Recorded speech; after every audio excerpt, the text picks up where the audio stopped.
Unos ojos inquisidores asoman por encima del agua. En silencio se desplazan, cautelosos y amenazantes.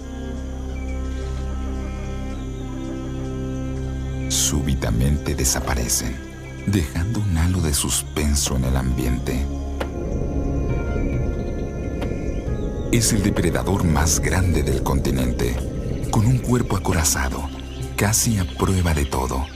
Los cocodrilos son supervivientes de eras pasadas, los reptiles más emparentados con los dinosaurios. Sin embargo, a pesar de haber soportado cataclismos inimaginables, hoy en día forman parte del libro rojo de las especies amenazadas.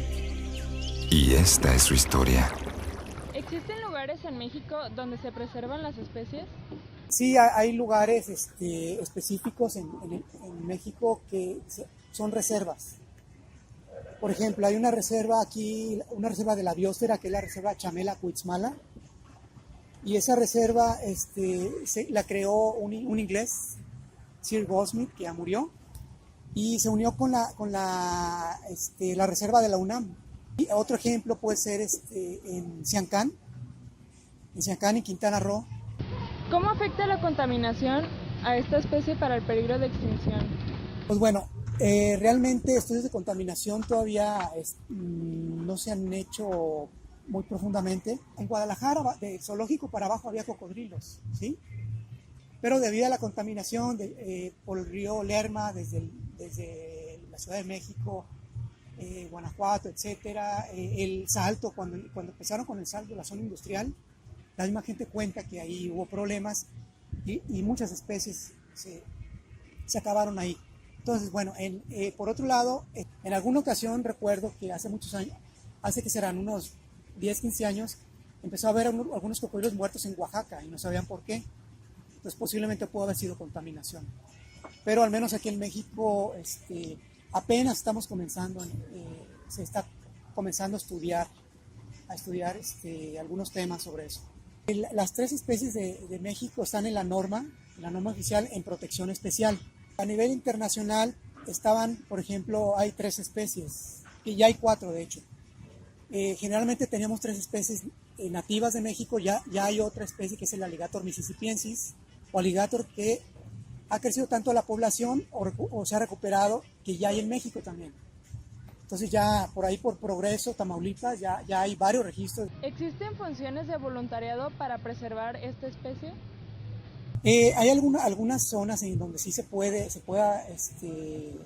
requerir constantemente. Por ejemplo, en Siancán hay una asociación que se llama Amigos de Siancán, que ellos generalmente requieren de voluntariado y en parte a veces utilizan, digamos, estudiantes o personas voluntarias para trabajar con cocodrilos.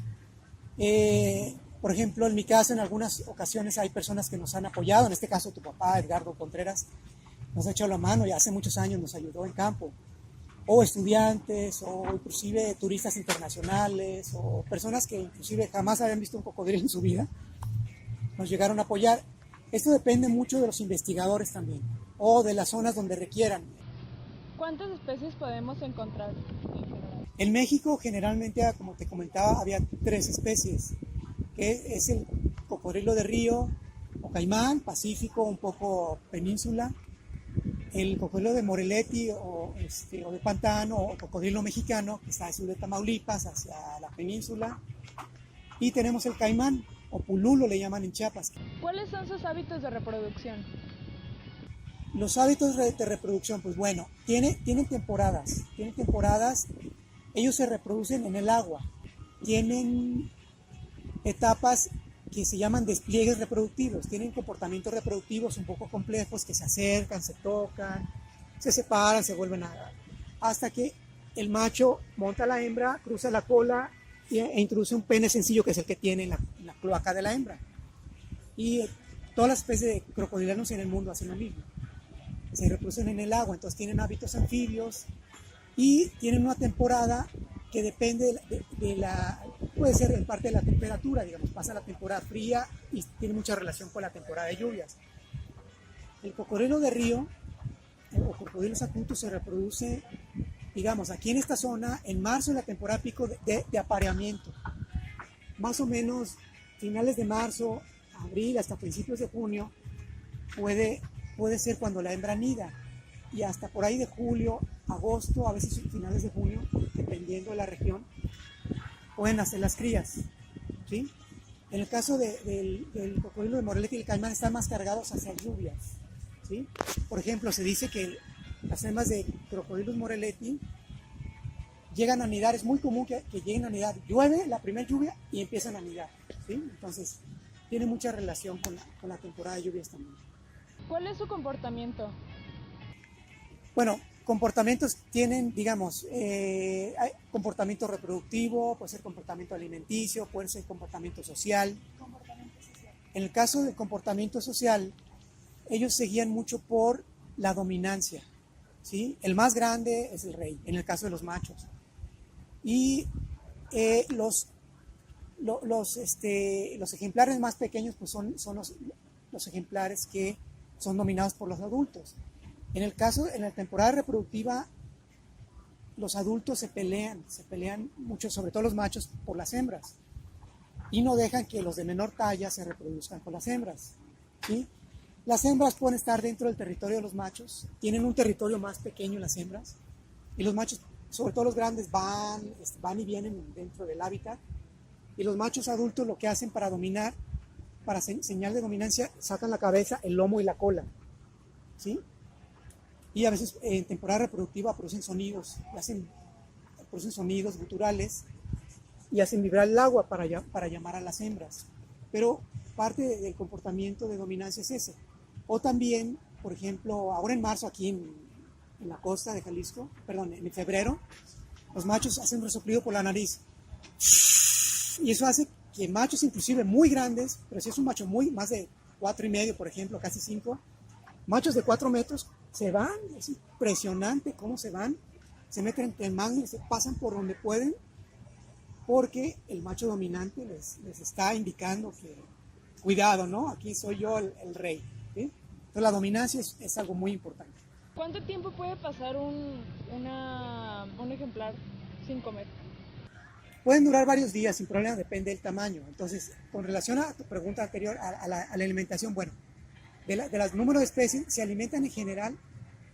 Primero, los pequeños pueden ser insectos, pececitos, ranas, y según van creciendo se alimentan de peces, aves, serpientes, etcétera, hasta llegar a animales más grandes. Que bueno, ahora pueden ser perros, puercos, que la gente tiene por ahí, o pueden ser mapaches, pueden ser algún otro animal que está por ahí, o peces más grandes. Y con relación al tiempo, depende. Por ejemplo, hasta un cocodrilo pequeñito puede durar 2-3 días sin comer, no tiene problemas, porque los cocodrilos son reptiles de sangre fría. Entonces su metabolismo puede ser más lento. Si se calientan en el sol, es lo que hacen para termorregular. Tienen un comportamiento termorregulatorio que regulan su temperatura corporal en la sombra, en el sol o en el agua. Y ellos pueden comer, igual puede ver a un cocodrilo adulto comer diariamente, veo uno que come diariamente, pero pueden durar una semana, un cocodrilo hasta 2 meses, inclusive. Por ahí tengo un registro que me platicaron unos investigadores de Estados Unidos. Ellos capturaron un alligator como de 3 metros y se les fue con el hocico amarrado. Un año después lo encontraron el cocodrilo. Estaba flaquísimo, pero estaba vivo, un año. Entonces, 6 meses los pueden pasar, un adulto lo puede pasar bien sin comer, ¿sí? Ya un año ya es mucho, pero pueden pasar algunos meses. Un cocodrilo adulto puede pasar 2-3 meses sin comer. ¿Cuál es el periodo de vida de un cocodrilo? Registros hasta de 80 años o hasta de más de 80 años. En cautiverio, en vida silvestre es un poco más difícil, ¿sí? Es un poco más difícil obtener datos, pero pues son animales que podrían alcanzar casi el periodo de vida de los humanos, de 60, 70 años. ¿Me puede decir cuál es la principal amenaza para las especies de cocodrilo? La principal amenaza somos los humanos. La mayor problemática que presentan los cocodrilos en la actualidad es la reducción de hábitat, digamos, es la fragmentación del hábitat, la reducción del hábitat, y eso hace que el cambio climático desde arriba, que los ríos que bajan hasta abajo, que hay lugares, por ejemplo, esteros que ya no les llegan arroyos solamente en lluvias, y antes llegaban arroyos o ríos.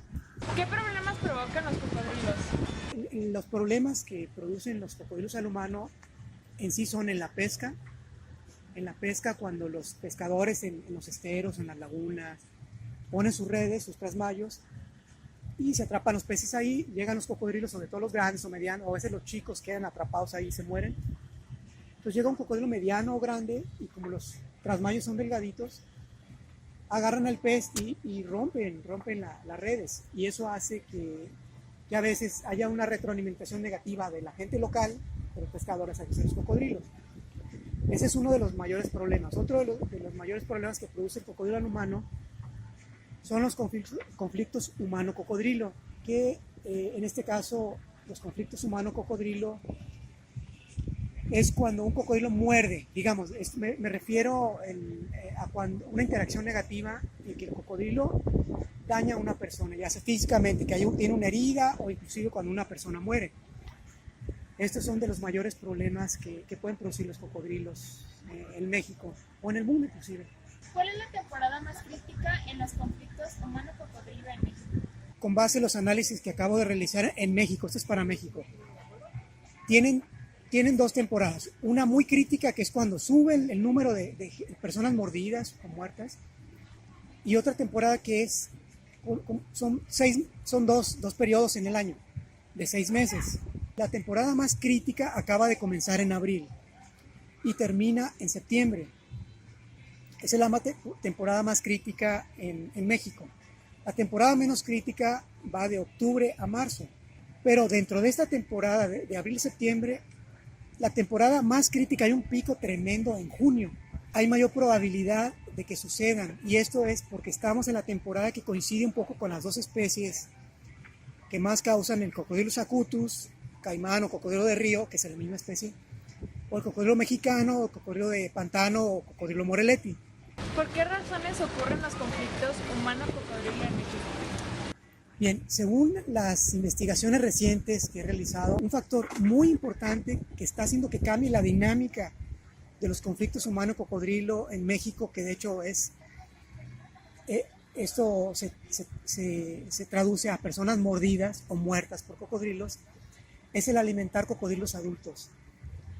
Y yo de mi parte digo, si una persona alimenta un cocodrilo adulto, ese en algún momento va a morder a una persona, o esa persona va a ser mordida.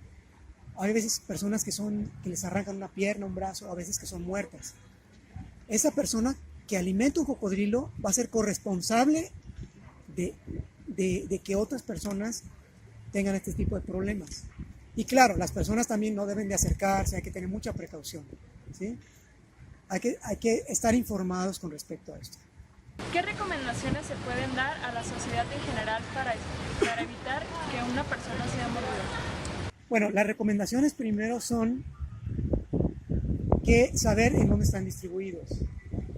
Hay que tener precaución en las costas, ahora sí que es casi toda la costa mexicana, desde Sonora hasta Chiapas, y en parte desde Tamaulipas, porque a veces se meten al mar, con mayor frecuencia hacia el sur, desde Campeche hasta Quintana Roo. Para evitar los problemas, lo que se tiene que hacer es, primero, si saben que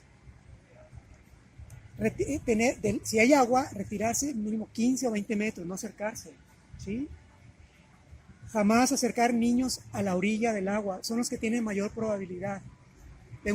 Parte del estudio indica que el tamaño, si el cocodrilo es más grande y la presa es más pequeña, pensemos que la presa puede ser un niño, puede ser una mascota, o sea, tampoco acerque sus mascotas, hay mayor probabilidad de un ataque. Y digamos, ese no es un ataque, el cocodrilo va a comer, ¿no? Ataque puede ser a lo mejor cuando están cuidando a sus crías. Entonces, informarse si hay cocodrilos, no acercarse, mantener una distancia, jamás acercar a los niños, no acerquen a sus mascotas, nunca darles de comer.